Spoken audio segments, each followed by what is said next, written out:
Assalamualaikum warahmatullahi wabarakatuh.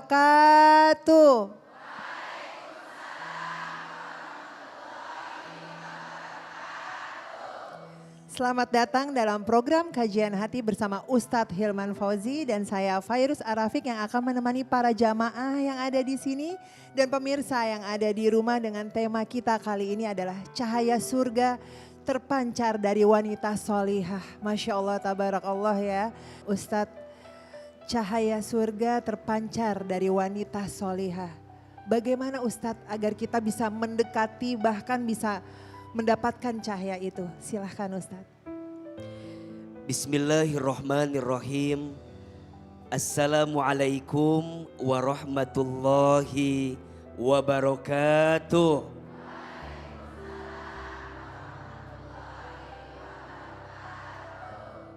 Bunda, di dalam hidup ini kita menginginkan ada sosok yang akan menjadi perhiasan dunia. Yang kelak perhiasan dunia ini akan jadi cahaya yang memancarkan kebaikan di surga. Kata Nabi SAW, ad-dunya'u mata'un wa khairu mata'id dunya al-mar'atus solihah. Dunia ini perhiasan dan perhiasan dunia adalah perempuan yang solehah. Saat Bunda jadi istri, Bunda punya kesempatan untuk menjadi perhiasan dunia yang kelak menjadi cahaya surganya Allah Subhanahu wa ta'ala. Satu kali Rasulullah Shallallahu Alaihi Wasallam pernah bertanya kepada para sahabat, Ayyun nisa'ul khair, siapakah perempuan yang baik itu? Siapakah istri yang paling baik itu?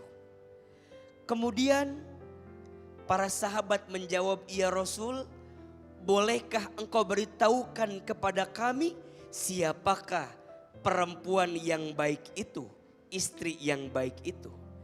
Maka kemudian Nabi Shallallahu Alaihi Wasallam menjawab, perempuan yang baik itu ada 3. Yang pertama, allati tasurruhu idza nadhara, perempuan yang kalau dipandang menyenangkan hati suaminya. Mohon maaf, Bunda sayang, kalau Bunda ditatap sama suami menyenangkan atau menggelisahkan. Kalau suami di luar rumah ada masalah, pulang ke rumah lihat wajah Bunda, hilang masalah atau tambah masalah? Agak mengkhawatirkan kelihatan. Istri yang baik yang ketika dipandang menyenangkan hati suaminya, betul? Yang kedua, istri yang baik adalah istri yang ketika diperintah taat kepada suaminya. Wa tuti'hu idza amara, dia patuh, dia taat kepada suaminya selama suaminya memerintahkan sesuatu yang tidak melanggar syariat Allah. Bahkan kalau bisa sebelum suami minta, Bunda sudah menawarkan terlebih dahulu. Dan yang ketiga, istri yang baik adalah istri wala tukhalifuhu, istri yang tidak menyelisihi suaminya bima nafsaha wa malaha hatta yakrahu. Istri yang tidak menyelisihi pemberian suaminya. Istri yang bersyukur dengan apa yang dihadirkan oleh suaminya. Istri yang tidak pernah mengundang kebencian dari suaminya. Maka pelan-pelan semua di antara kita pengen jadi cahaya surga, betul? Cahaya surga terpancar dari wanita yang soleha. Wanita soleha adalah wanita yang saat jadi istri menyenangkan ketika dipandang oleh suaminya, taat patuh ketika diperintah oleh suaminya, dan tidak menyelisihi setiap pemberian suaminya. Mudah-mudahan semua yang hadir hari ini, pemirsa Trans TV dimanapun Anda berada, insya Allah semuanya menjadi wanita yang solehah. Amin ya Rabbal Alamin. Kajian hati, tenangkan hatimu. Baik, di sini sudah ada penanya kita, Ustadz. Sudah ada Vina. Di sini yang kisahnya cukup viral. Assalamualaikum warahmatullahi wabarakatuh. Waalaikumsalam warahmatullahi wabarakatuh. Ya Ustadz, perkenalkan ini anak saya Vina Safira Jubaida. Saya orang tuanya Nadia. Anak saya adalah korban dan pelecehan. Pada 20 tahun mama saya menjodohkan saya dengan seorang laki-laki, keluarga dari kalangan artis. Perjodohan terjadi pada Juli 2022. Oktober kami bertunangan, tapi yang terjadi setelah itu merubah hidup saya sepenuhnya. Desember saya dipaksa, oleh tunangan saya sendiri. Di Desember di Oktober memutuskan sepihak via WA melalui saya. Di Maretnya saya tes laboratorium untuk memastikan kondisi anak saya. Ternyata ya itu untuk tidak, tapi tanda kutip dengan penyakit laki-laki. 2 Maret dari hasil lab minta pertanggungjawaban, kita diusir. Sudah kami bertahan 10 bulan, ini anak tidak ada perubahan, sakit terus. Akhirnya di 11 Januari itu sore saya lapor polisi. Di 12 Januari kita lab lagi di forensik dan kulit sama dokter Objin. Jadi pas di penjara itu harusnya 12 tahun penjara, tapi diputusnya cuma 4 tahun. Yang membuat saya sakit sampai sekarang. Keadilan saya nggak ada. Saya berharap 12 tahun biar nggak ada lagi korban setelah saya. Tapi kenyataannya nggak bisa. Dan uang orang tua saya pun habis buat pengobatan saya. Bukan hanya ke dokter kandungan, ke kulit, tapi juga ke poli jiwa. Karena saya sempat diri. Saking saya capek, saya lelah sama hidup saya. Lagi waktu kasus saya berjalan, semua perempuan itu menghujat saya. Katanya, kamu tuh suka sama suka, buat apa kamu bawa-bawa artis? Sedangkan tidak ada, sedangkan dari pihak keluarganya itu main orang dalam Pak Ustadz. Biar putus hanya 4 tahun yang buat saya kecewa.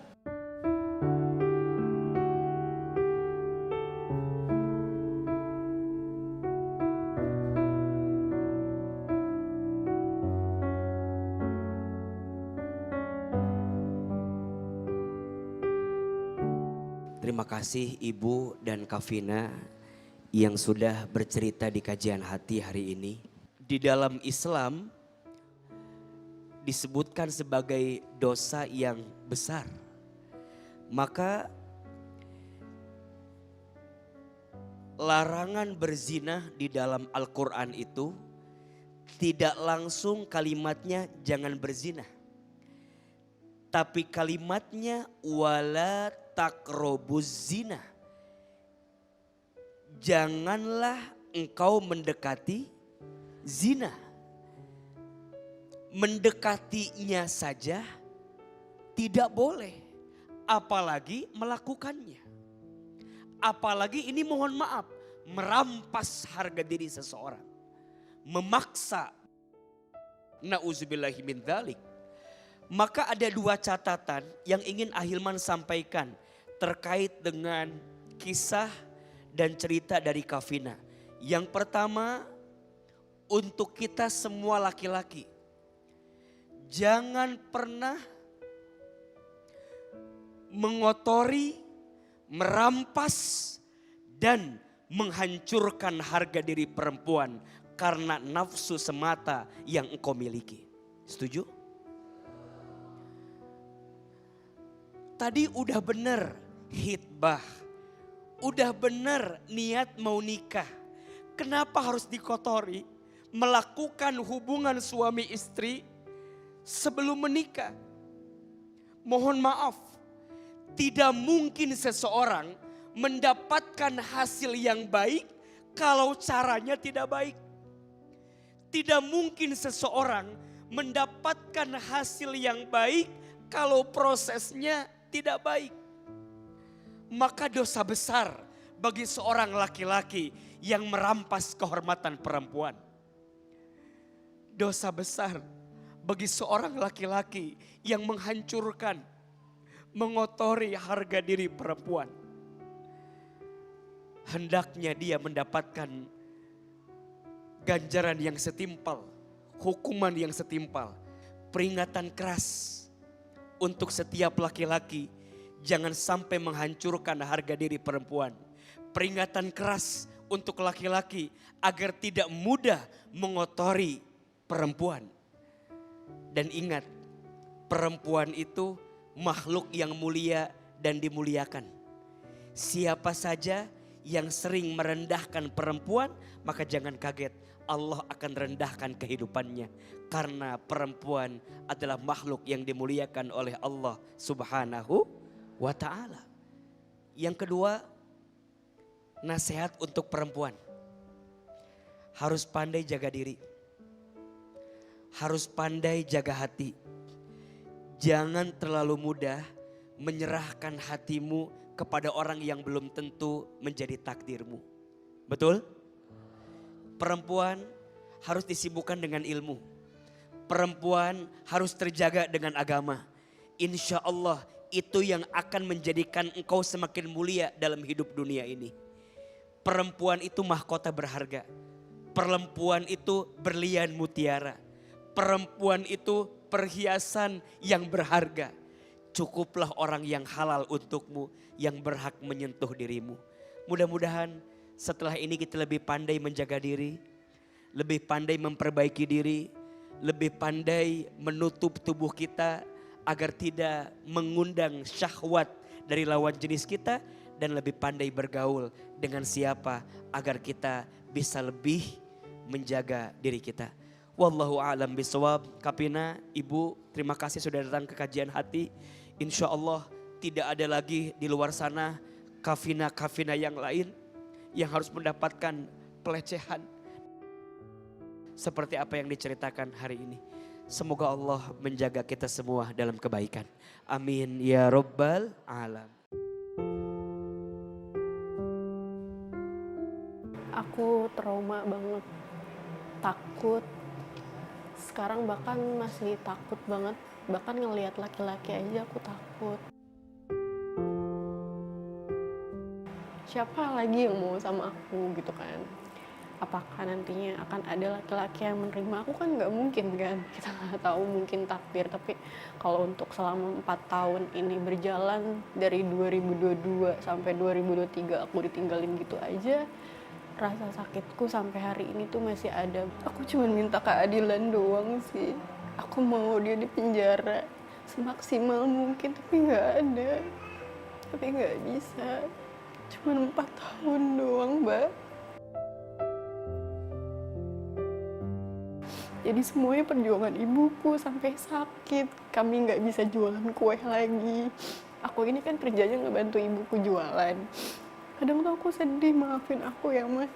Nggak bisa bantuin Mama apa-apa. Mama bolak-balik ke kejaksaan buat aku. Kami di mata dia tuh seperti sampah, nggak ada uang ya gitu loh. Aku sedikit tenang. Aku tadinya cuman ngurung diri aku pasrahin semuanya sama Allah. Tapi sekarang aku sedikit lega. Karena titik terendah kita itu harusnya mengikhlaskan kan. Tapi aku pas lalu-lalu dia belum di penjara tuh aku belum mengikhlaskan. Sampai sekarang alhamdulillah aku sudah sedikit tenang karena tadi Ustadz ngasih masukan. Semoga aja ada jalannya, aku berharapnya gitu.